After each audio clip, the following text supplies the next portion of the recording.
Back in the garage on the mini bike, so got the frame tore down. What I want to do is build a battery tray right here. I'm going to drill these little rivets out, kind of use like a belt or something, but I like this. This fits really nice in there. Give me the opportunity to kind of weld that, and I can have a battery sitting here. It's going to be away from the engine. I'm just going to run, so it's just going to run on my running lights, headlight, you know, just my electrical stuff. There is an option to kind of do the generator off of the engine. I'm not gonna go that route right out of the gate. So what I want to do is either way, need the battery. So we're gonna get the battery tray. I'm gonna cut it down just enough so I can weld it to the frame. That's gonna be the first thing we're gonna do. All right, guys, I got the frame outside, so got the battery tray welded up. Obviously I can't mount weld over here, it's aluminum, but it's sitting on that lip, so I like that. I think a battery's gonna be just fine there. Got it welded. I need to clean it up a little bit, but so next thing I want to do is cut off a bunch of this. I want to cut this off where they welded this bolt so I can drill slotted holes for the exhaust.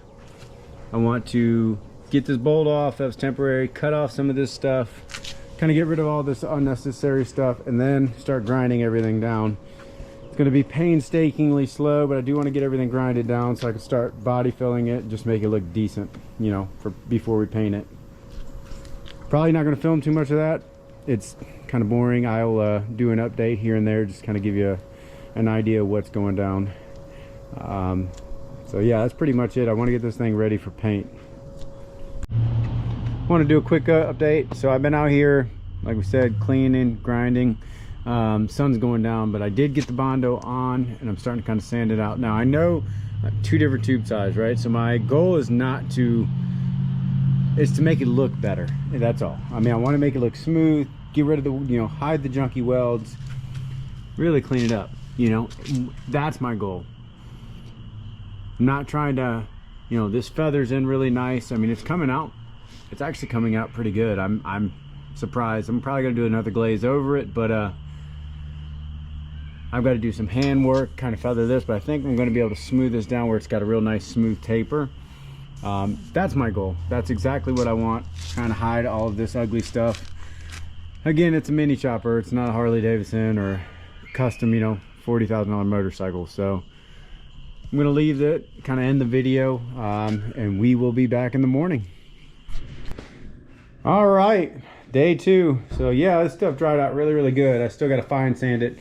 I got some 200, 500 grit, so get this all fine sanded down. But I'm definitely happy with the way it's turning out. So the tank is going to sit here, so it's going to cover most of this, you know, but I still want it to look half decent. Really what's going to show is this is where the tank is, and this is where the seat is. So this part right here is really what's going to show. So I really going to spend some time on that. But next thing on the agenda is I need to get a bracket. So the way the brake mounts in the cable I have, what I want to do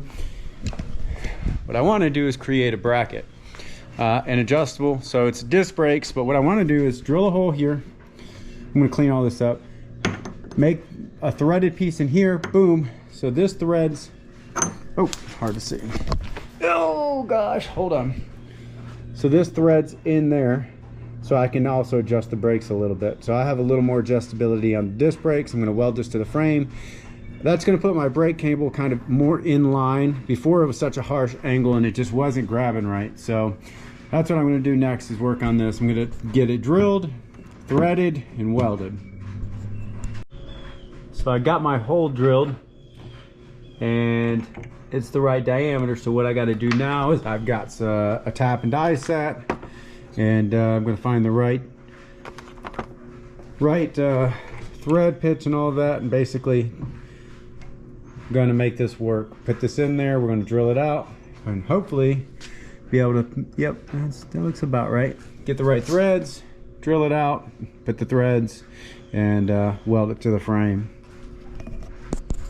If you don't have one of these, highly recommend it. It's just a little like cheap $40 kit I bought, but man, I've used this thing quite a bit. Highly recommend doing it, or getting one.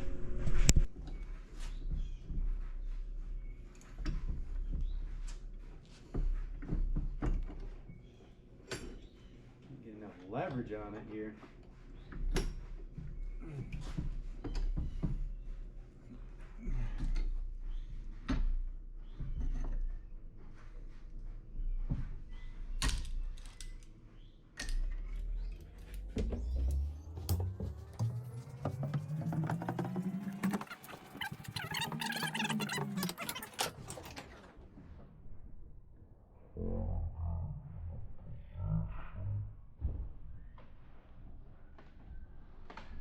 Crank it down and get my full, rotations.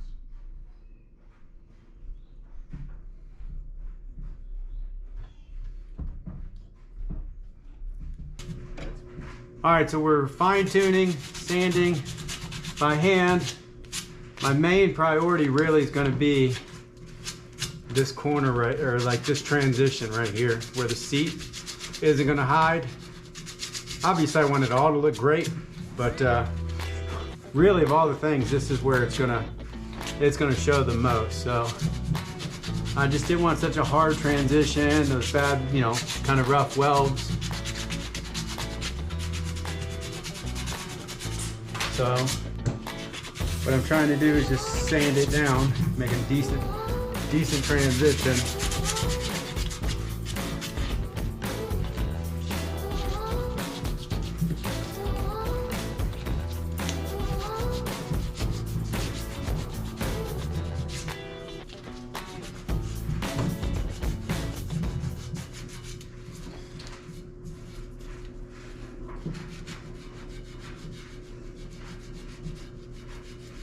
So ready to get some paint on this. I think the color is going to be sick.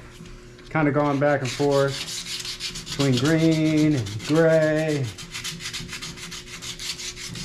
Really think I picked out something that's going to be complement the bike, especially with the brown seat. So definitely excited to start priming this thing.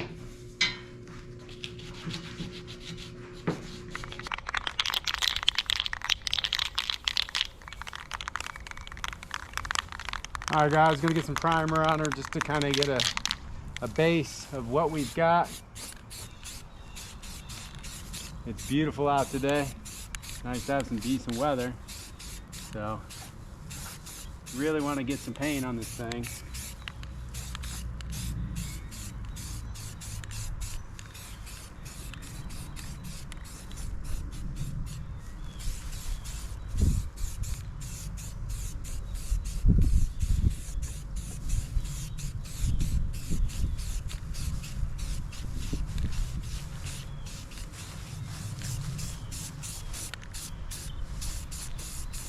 So I'm going to do the whole frame black.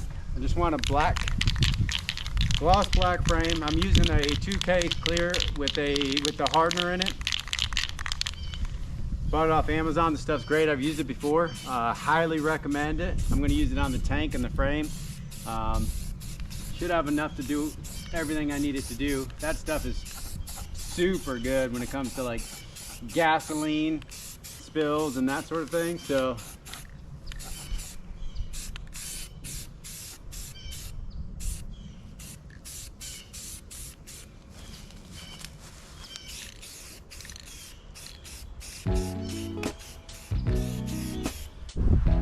alrighty, there she is, murdered out gloss black frame.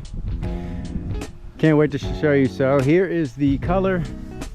Can you see it? That is the frame, or the that's gonna be the tin color. I went with something different. I think it's gonna be freaking awesome. I can't wait to see how this thing looks. So it's kind of got a pearlescent. It changes a little blue, a little purple. I think it's sick. Cannot wait to get it together. I just want to give you guys a little sneak peek of it.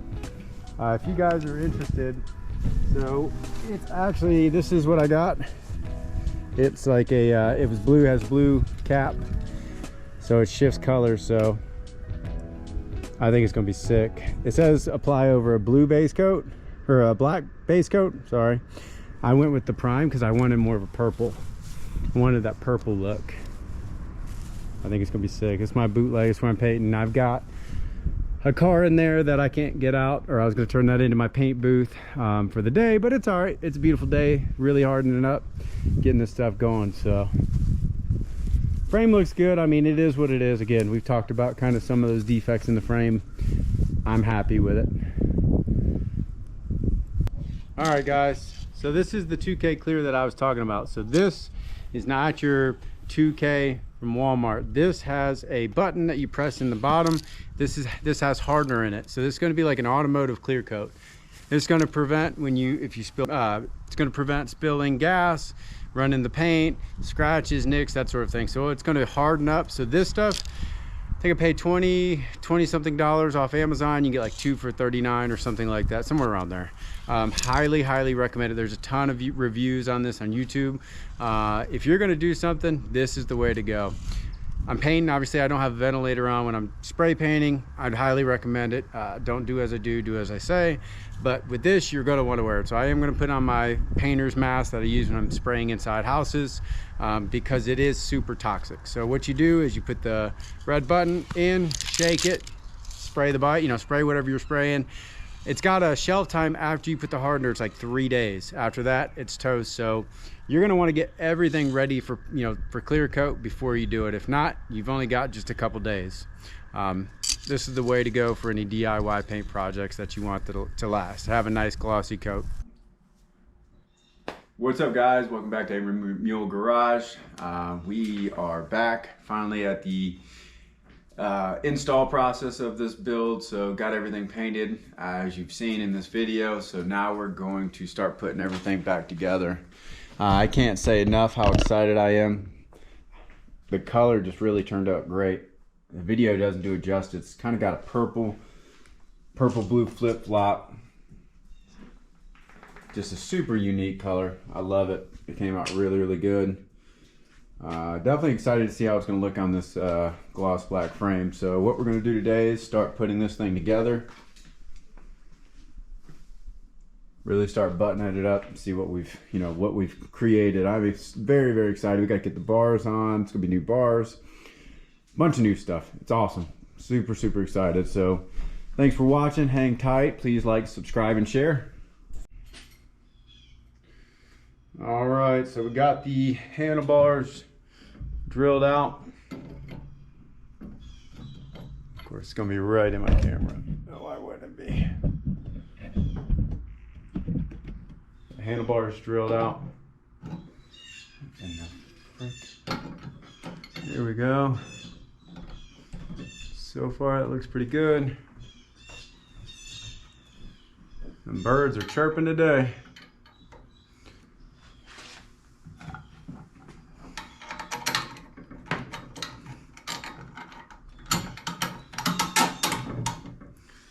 That's one, half the battle, and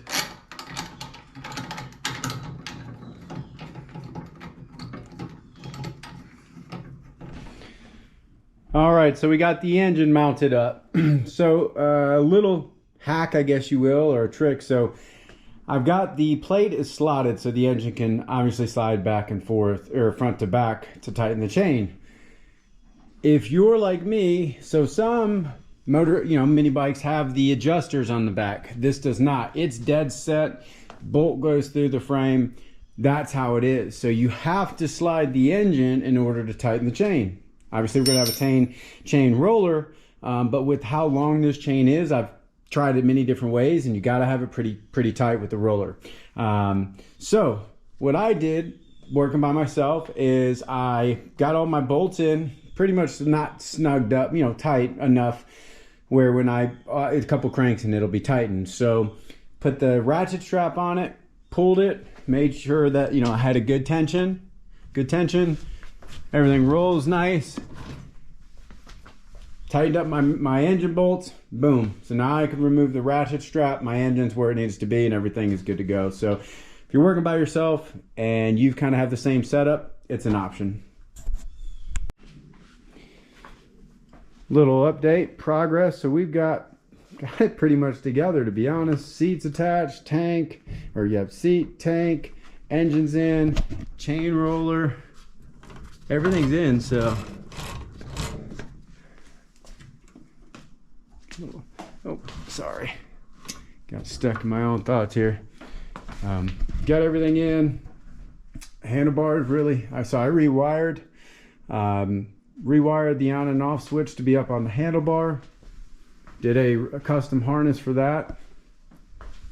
Basically extended it. Brakes in. Got to tighten up that bolt on the axle. Got all.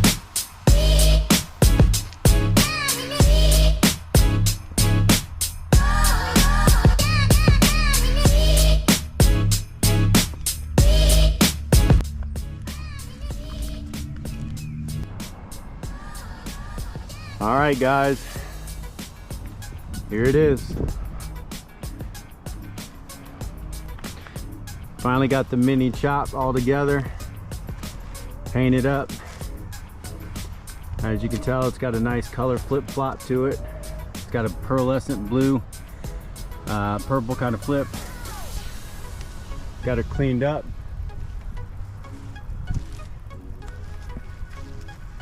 Yeah, I think it looks great. Really happy how the paint turned out. The only thing, I rerouted all my switches.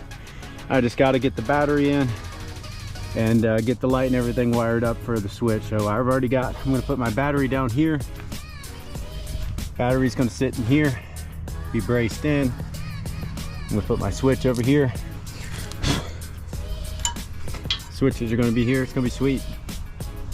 Really happy with the way it turned out.